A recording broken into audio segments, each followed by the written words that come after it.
गुरु तत्वदर्शी संत रामपाल जी महाराज के मंगल प्रवचन।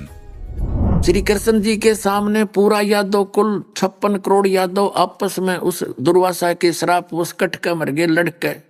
नवजात शिशु मार डाले न पकड़ पकड़ के, नवजात शिशु मार डाले, कसाई बन गए। श्री कृष्ण का पूरा कुल नाश हो गया और श्री कृष्ण जी के पैर में एक शिकारी ने तीर मारा, उससे मृत्यु हुई। तो टिट फॉर टैट इनको भी भोगना पड़ा। तो कंप्लीट गॉड कहाँ थे और उनकी आप पूजा करके सुख की इंतजार करते हो। इसी प्रकार श्री रामचंद्र जी का सारा जीवन देख लो। युवा हुए, विवाह हुआ, विवाह होते वनवास हुआ, फिर रावण के साथ युद्ध हुआ, करोड़ों व्यक्ति मारे गए और सीता जी को अग्नि परीक्षा करके घर लाए। किसी एक धोबी के व्यंग से सीता जी को गर्भवती को निकाल दिया। भले व्यक्ति हो, अरे भगवान मत रहम घना होता है, आम आदमी भी ना करे ऐसी गलती तचे को सारा देश भौंके जाओ। जब अपनी आंखों से परीक्षा करके लाए भगवान, अग्नि में बैठा दी सीता के तू मरगी जलगी तो तू कलंकित है, रावण के पास गई है, और नहीं जली तो तू सोने जैसी है। और वो नहीं जली अग्नि में और फिर भी अपने ऊपर विश्वास नहीं, एक धोबी के कहने। और अंत श्री रामचंद्र जी का कैसा हुआ सर्वविदित है, इसको बताने की जरूरत नहीं। इसी प्रकार हजरत मोहम्मद के साथ क्या बीती, इसी ब्रह्म की साधना, इस काल की साधना जो कुरान शरीफ के ज्ञानदाता द्वारा दी गई भक्ति से उसका क्या हर्ष हुआ। उसके तीनों पुत्र मारे गए उन्हीं की आंखों के सामने, तो उस बाप का क्या जीवन है और अंत में उनकी क्या दशा हुई दिखाता हूं आपको। हजरत मोहम्मद की क्या दशा हुई देखिएगा। ये जीवनी हजरत मोहम्मद आपको फिर से दिखाते हैं।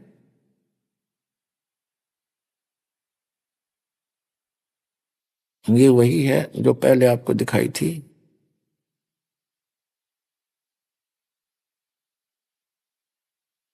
इसका कंप्लीट विवरण यहां पर है, आप पढ़ सकते हैं।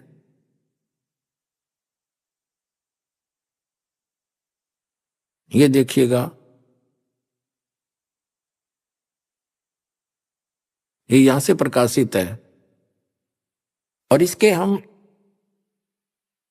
ये थोड़ा सा रह गया था 143 पृष्ठ पे पढ़ना। अबू तालिब और खदीजा की मौत क्या थी, एक सहारा था जो टूट गया, एक किला था जो ढह गया। यहां देखिएगा, ये नीचे निष्कर्ष दे रखा है। खदीजा का इंतकाल यानी मृत्यु रमजान के महीने में हुआ। उस समय उनकी उम्र 65 वर्ष की थी और हजन नामक जगह पर दफन हुई। प्यारे नबी ने खुद उसकी कब्र में उतारा। यानी 65 वर्ष की उम्र थी खदीजा की, जो उनकी पत्नी थी। 65 वर्ष की आयु थी। उस समय हजरत मोहम्मद 50 वर्ष के थे। उसके बाद 50 वर्ष की आयु में उसने फिर उसके बाद 11 औरतों से विवाह किया, जिनमें एक कुंवारी थी और 10 विधवा थी। कहने का भाव ये है कि पुण्यात्माओं, फिर उनका अंत कैसे हुआ ये दिखाते हैं। ये देखिएगा 309 पृष्ठ से हम पढ़ेंगे। हिजतुल वदा को अभी 3 महीने से ज्यादा ना गुजरे थे कि प्यारे नबी सल्लल्लाहु बीमारी का, हम यहां से आते हैं, यहां से स्पष्ट होगा 307 से। हिजरत का 10वां साल था। प्यारे नबी सल्लल्लाहु हज के इरादे से मक्का रवाना हुए। आपके साथ 1 लाख से ज्यादा बहादुर साथियों का काफिला था। अब परमात्मा ने सूक्ष्म वेद में कहा है कि हजरत मोहम्मद जी के 1,80,000 शिष्य बन गए थे उनके जीवन काल में, अर्थात 23 वर्ष के अंदर। तो उसके विषय में कहा है कि नबी मोहम्मद नमस्कार है राम रसूल कहाया, 1,80,000 को सौगंध जिन नहीं कर चलाया। अरस कुरस पर अलह तकत है खालिक बिन नहीं खाली, और वह पैगंबर पाक पुरुष थे साहिब के अब्दाली। अब ये से भी स्पष्ट है कि हजरत मोहम्मद जी कुछ ही दिन के बाद वो मृत्यु को ही प्राप्त हो गए। उस समय उनके 1 लाख व्यक्ति लगभग उनके साथ थे। देखिए, ये देखिएगा, हिजरत का 10वां साल था। प्यारे नबी हज के इरादे से मक्का रवाना हुए। आपके साथ 1 लाख से ज्यादा बहादुर साथियों का काफिला था। इस हज को कहते हैं हिजतुल वदा। इसलिए यह हज आपकी आखिरी हज थी। इसके बाद आपको मक्का, काबा, अरफात और जिरात का मौका न मिल सका। अब 309 पृष्ठ पे देखते हैं। 309 पृष्ठ पे हिज्जुल वदा को अभी 3 महीने से ज्यादा ना गुजरे थे और प्यारे नबी सल्लल्लाहु पर बीमारी का हमला हुआ और वह इतना जोरदार कि इससे पहले कभी ना हुआ था। बुखार इतना तेज हुआ कि आंखों से नींद उड़ गई। रात का समय था। आप सल्लल्लाहु बिस्तर से उठे हजरत मोहम्मद और घर से बाहर आए। मुसलमानों के कब्रिस्तान की तरफ चले। वहां पहुंचे तो फरमाया, तुम पर सलामती हो हे कब्र वालो। आप सल्लल्लाहु ने यानी हजरत मोहम्मद ने उनके लिए नजात की दुआ की। उसके बाद घर लौट आए। प्यारे नबी बीमार हुए तो सबसे पहले आपको कब्रिस्तान की जियारत का ख्याल आया। कब्रिस्तान जाने का ये एहसान भी शामिल था कि आपके जाने के दिन करीब हैं। प्यारे नबी सल्लल्लाहु का नियम था कि एक एक दिन प्रत्येक बीबी के यहाँ ठहरते थे। प्रतिदिन एक एक औरत के पास उनको बांट रखे थे। बीमारी की हालत में भी आपके इस नियम में फर्क न आया। बारी बारी आप हर बीबी के यहाँ जाते रहे। 5 दिन तक ऐसा ही चलता रहा। फिर हालत बहुत ज्यादा खराब हो गई। चलने फिरने की ताकत ना रही। 310 पे कमजोरी बहुत ज्यादा थी। बेसहारा चलना आपके लिए अब मुमकिन नहीं था। हजरत अली और हजरत अब्बास आपको सहारा देकर बड़ी परेशानी से हजरत आयशा के यहाँ लाए। सिर दर्द ज्यादती के कारण आपके सिर में रुमाल भी बांधा था। मुसलमान उदास थे, बेचैन और बेकरार थे क्योंकि उनका प्यारा बीमारी के बिस्तर पर था और बीमारी हर क्षण बढ़ती जा रही थी। इससे पहले कभी इस तरह बीमार नहीं हुए थे, इसलिए वे और भी ज्यादा निराश और फिक्रमंद थे। अब हम 311 पर आ जाते हैं। प्यारे नबी सल्लल्लाहु की हालत गिरती गई। बुखार कभी घट जाता कभी बढ़ जाता। जब तक पैरों में दम रहा, चलने फिरने की ताकत रही, आप मस्जिद में जाते रहे और मुसलमानों की इमामत करते रहे।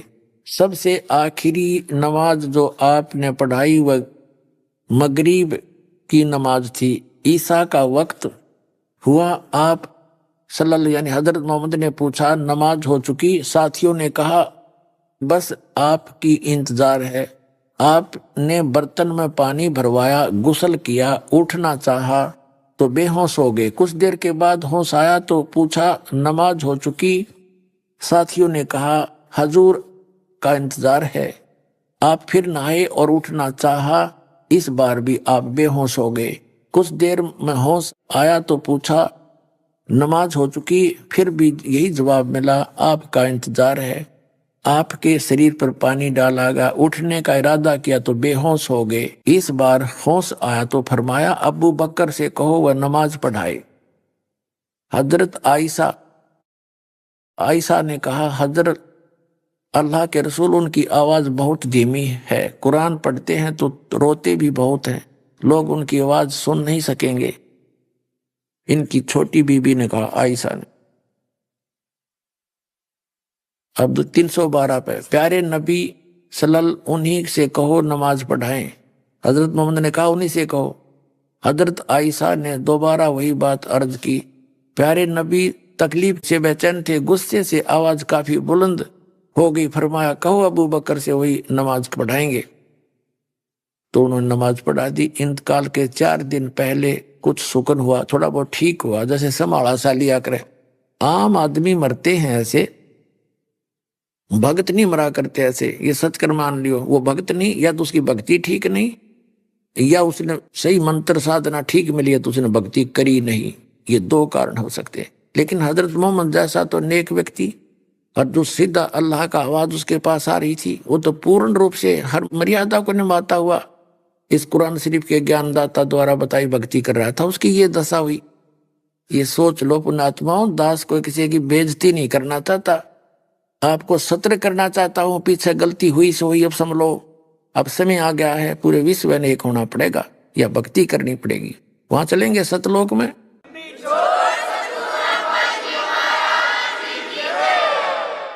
अब जैसे ये वैज्ञानिक बनकर इंसान ऊपर के लोकों में के खोजे हैं, कोई अच्छा स्थान मिल जा, इन वैज्ञानिक तरीकों से तो आप 1 करोड़ वर्ष नहीं जा सकते। जो सुख में स्थान है उसकी विधि जाने की दूसरी है। ये शरीर एक अनमोल रत्न है, वस्तु है। इससे हमने वहां जाने के लिए इतनी भक्ति करनी है कि वहां जाने का किराया हमारे अंदर जमा हो जाए। इस शरीर को छोड़ेंगे और इसके अंदर एक सूक्ष्म शरीर है। जैसे बताया है, ये ऊपर का शरीर तो ऐसा है जैसे कहते हैं कि देह गिरी तो क्या हुआ, सूक्ष्म वेद में बताया भगवान ने, देह पड़ी तो क्या हुआ, झूठी सब पटीट, और पक्षी उड़ा आकाश को चलते कर गया बीट। ये तो ऐसा बताया है कि जैसे पक्षी ने बीट कर दी हो, और पक्षी अलग है। तो इसके अंदर जो वास्तविक शरीर है हमारा, सूक्ष्म शरीर है, इससे हटकर है वो, उसके अंदर हम इसके माध्यम से उसको चार्ज करेंगे और वो इस सत भक्ति से चार्ज होगा। इसकी चार्ज होने के बाद इस खोखे को छोड़ देंगे हम, और फिर उसकी जो भक्ति की कमाई आपको स्पीड के साथ इतनी सेकंड के अंदर वहां सतलोक में पहुंचा देंगे। परमात्मा आपके साथ होगा और सतलोक में जहां जाके फिर कभी दुख नहीं।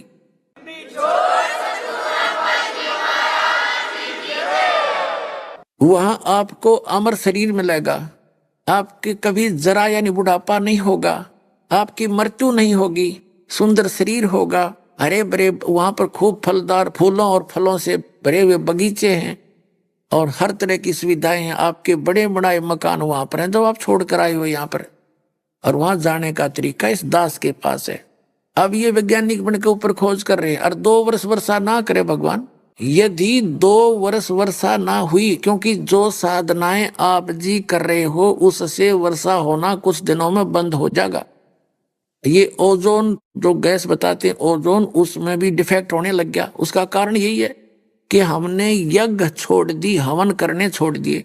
अब दास ने हवन करने प्रारंभ किए हैं। घर घर जितने भी लाखों भक्त दास के इस भक्ति पर लगे हैं, वो घर घर में देसी घी की जोत जलाते हैं, गाय और भैंस के घी की। और यहाँ भी हम प्रत्येक समागम पर हवन करते हैं।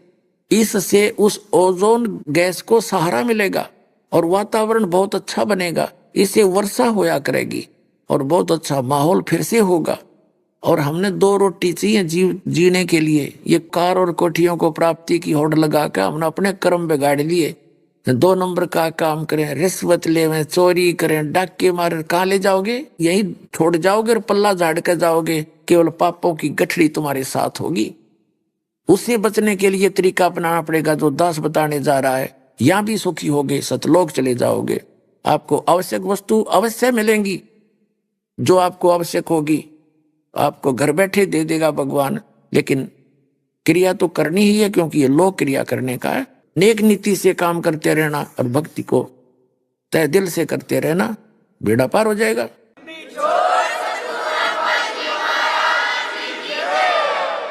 अब देखिएगा 312 हमने पढ़ लिया, अब 313 पढ़ेंगे हम। अब यहाँ आते हैं, तकलीफ बहुत बढ़ गई, बुखार इतना तेज हुआ कि पूरा शरीर जलने लगा।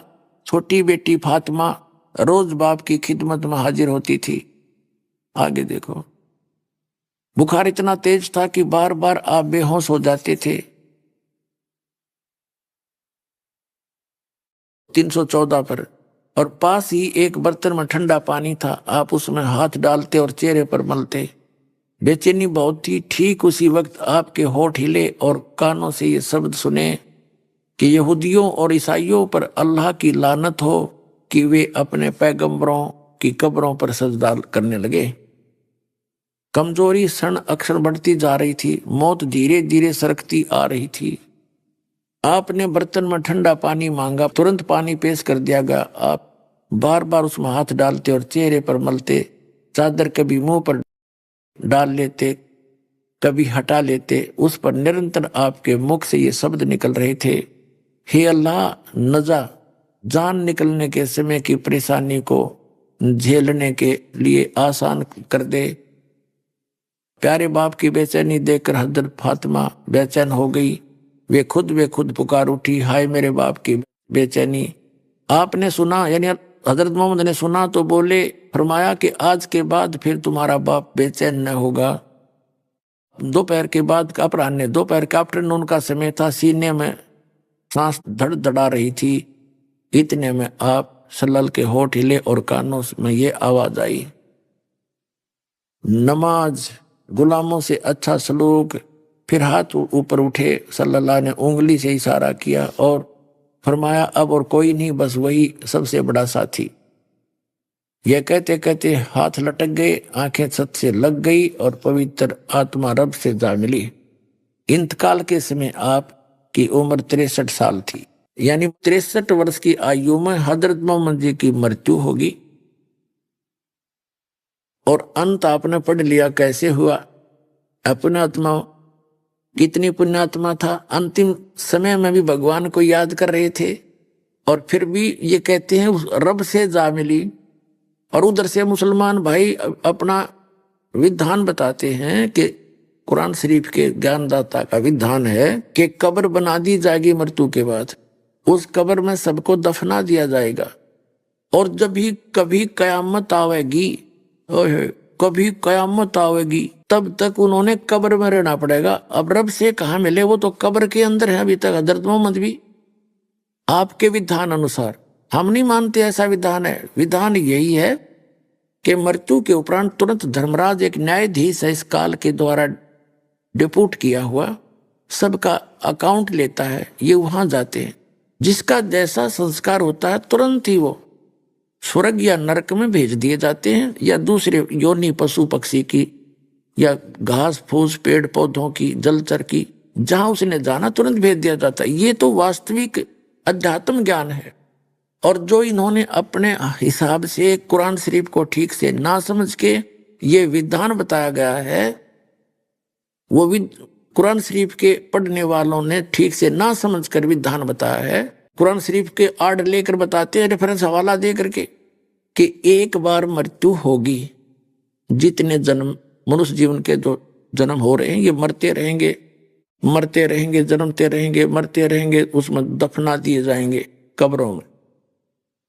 और फिर जब कयामत आवेगी, यानी पूरी कायनात, पूरी सृष्टि नष्ट हो जाएगी, सबको कहते फिर निकाला जाएगा, जीवित किए जाएंगे सबको।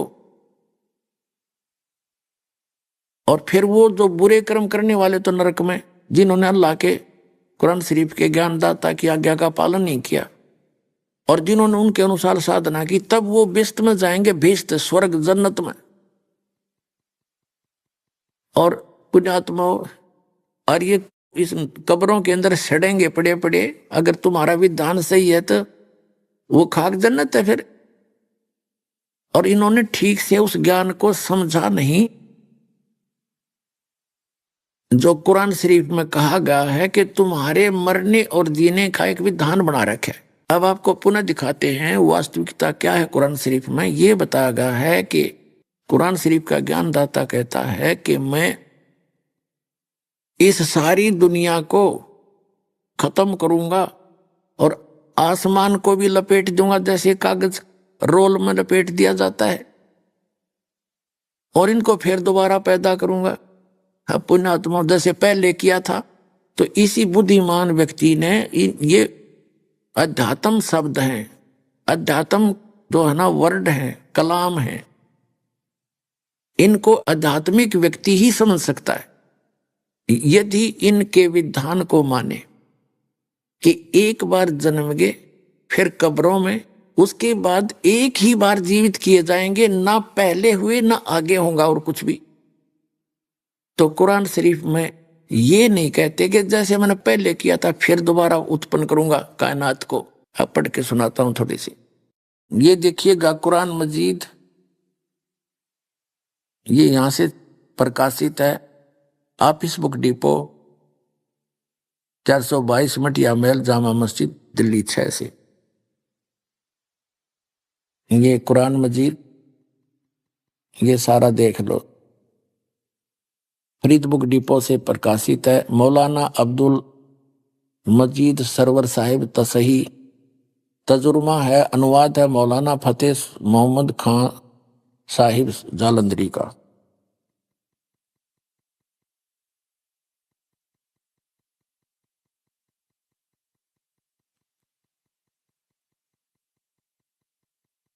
ये 2006 का लेटेस्ट संस्करण है। ये इनका पूरी डिटेल यहाँ पर है, आप पढ़ सकते हैं। ये देखिएगा, कुरान मजीद और सूरत अंबियाई 21 की आयत नंबर 104 पर आते हैं हम यहाँ पर। ये 525 पृष्ठ पे और 104 103 यहाँ समाप्त हुई। जिस दिन हम, यो कुरान शरीफ का ज्ञानदाता कहता है, जिस दिन हम आसमान को इस तरह लपेट लेंगे जैसे खेतों का तुमार लपेटते हैं, जिस तरह हमने कायनात यानी दुनिया को पहले पैदा किया था उसी तरह दोबारा पैदा करेंगे। यह वायदा है जिसका पूरा करना जरूरी है। हम ऐसा जरूर करने वाले हैं। अपना आत्माओं दोबारा पैदा करेंगे। यदि मुसलमान भाई ये कहना चाहें, इसका अर्थ ये लगाए हुए हैं कि एक बार तो पैदा कर दिए, अब होगे, और फिर कयामत के बाद पैदा करेंगे, वो तो फिर दोबारा तो कहने की जरूरत है नहीं। हम कायनात को दोबारा उत्पन्न करेंगे। बता, फिर दोबारा क्या रहा उसका। अब विचार करने की बात है कि जैसे एक बार तो पैदा कर दिया और फिर सारा समेट दिया, कति खत्म कर दिया, जब आकाश ही नहीं रहा तो जन्नत कहाँ रहेगी, यानी सब नाश हो जाएगा। और फिर पुनः उत्पन्न करेंगे तो दोबारा फिर करेंगे, तो एक तो खंडन होता ही है। आप फिर पढ़िएगा, क्योंकि ये बहुत गहरा राज है, पढ़िएगा। जिस दिन आसमान को इस तरह लपेट देंगे, यानी कयामत आवेगी, उसके बाद कहते फिर दोबारा पैदा करेंगे। ये देखिएगा, जिस दिन हम आसमान को इस तरह लपेट लेंगे जैसे खेतों का तुमार लपेटते, जिस तरह हमने कायनात को पहले पैदा किया था उसी तरह फिर दोबारा पैदा करेंगे। यह वायदा जिसका पूरा करना जरूरी है, हम ऐसा अवश्य करेंगे। अर्थात इसका सीधा सा अर्थ है कि जैसे ये संसार पैदा किया और इसको फिर खत्म कर दिया और दोबारा फिर पैदा करेंगे, इसका मतलब पुनर्जन्म फिर से शुरू होगा। और वास्तविकता भी यही है। यदि एक ही बार अब पैदा करे, एक बार कायनात के बाद जो सबको जिंदा कर देंगे, तो दोबारा पुनः उसी तरह कायनात को, पूरी दुनिया को, दुनिया में पृथ्वी ब्रह्मांड सारा कुछ आएगा, दोबारा पैदा। इसका वास्तविक अर्थ यही है। और यही यथार्थ भक्ति यानी तत्व ज्ञान के अंदर भी यही है कि जब ब्रह्मा जी का एक दिन समाप्त होगा और उसका जो संख्या है वर्षों की 4 अरब 32 करोड़ हमारे वर्ष बीत जाएंगे, तब पूरा ये पृथ्वी लोक और वो जन्नत, जिसको ये जन्नत कहते हैं, स्वर्गलोक और पाताल लोक, तीनों का नाश होगा। और फिर पुनः फिर इतने वर्ष के बाद ये पुनः फिर स्टार्ट होगी एज इट इज। पृथ्वी भी और स्वर्ग भी और पाताल लोक पर प्राणी फिर जो के तो प्रारंभ हो जाएंगे। इस प्रकार ये प्रोसेस है और इन्होंने इसको ठीक से ना समझकर इसका अर्थ गलत लगाया। अब हम बात करते हैं कि जो भक्ति विधि है, अब एक तो है ज्ञान। जैसे किसी व्यक्ति ने रोगी को बता दिया कि आपको अमुक रोग है। अब उस रोगी को पता लग गया कि सचमुच मुझे रोग है और ये रोग है, और बताने वाले को भी पता है उसका रोग, और उनके पास औषधि ठीक नहीं है, तो वो ज्ञान भी यूजलेस है। डॉक्टर हो जिसको ज्ञान हो और डॉक्टर बताए कि आपको ये रोग है और उसके पास समाधान हो, तो उस ज्ञान का और समाधान से बात बनेगी, केवल ज्ञान से नहीं। यदि किसी ने कुरान शरीफ का ज्ञान हो गया, क्योंकि कुरान शरीफ को ज्ञान ये समझते, तो इस कुरान शरीफ के ज्ञानदाता को ये अल्लाह ताला अल्लाह अकबर कहते ही नहीं, क्योंकि कुरान शरीफ का ज्ञानदाता सूरत फुरकानी 25 आयत नंबर 52 से लेकर 59 में स्पष्ट कर रहा है कि जिसने 6 दिन में सृष्टि रची, 7वें दिन तख्त पर जा बैठा, वो है अल्लाह अकबर, वो बड़ा भगवान है। और उसकी खबर मुझे है नहीं, तत्वदर्शी संत से पूछ लो।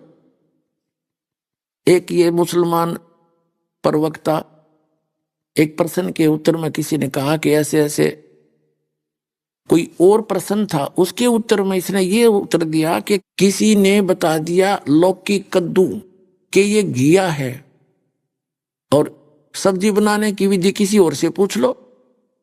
ऐसे कुरान शरीफ में लिखा है। अरे भले आदमियों तो इन्हों कद्दुआ का ना ब्राह्मण है, तो लौकी का ना पता हुआ किसी है, वो तो लौकी है कहे, लौकी किसी और से पूछ लो। फिर ब्राह्मण की विधि भी आप बताओगा जिसने लौकी का पता है, यानी कद्दू का पता है। आपके कुरान शरीफ का ज्ञान दाता था, उस कद्दू से परिचित नहीं हो तो उस कद्दू की जानकारी यानी उस पूर्ण परमात्मा की जानकारी किसी और से पूछ लो, और उसके पाने की विधि भी वही बताओगा। जो कंप्लीट नॉलेज रखता है वो ये दास है।